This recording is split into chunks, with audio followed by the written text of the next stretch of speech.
கரெக்டாக வந்து வேளாங்கண்ணி வரீங்க அப்படின்னா நான் ஆல்ரெடி சொன்ன மாதிரி தான். அது என்னது, நாகப்பட்டினத்துலேருந்து கரெக்டாக ட்ரெயின் வந்து இருக்குது. ஸோ நீங்கள் காரைக்கால்லேருந்து சாமி கும்பிட்டு நேராக அங்கே ட்ரெயின் ஏறிங்க அப்படின்னா நேராக வேளாங்கண்ணி வச்சுட்டு வந்துடும். இங்கேருந்து கரெக்டாக ஒரு 6:40க்கு நீங்கள் நாகப்பட்டினம் போனால் போதும். இங்கேருந்து 10 கிலோமீட்டர் தான்.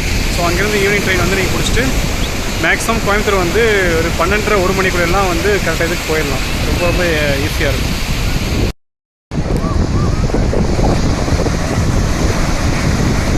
Okay sir. இன்னொரு சார் செம்ம ஸ்டீலாக இருக்குது சார்.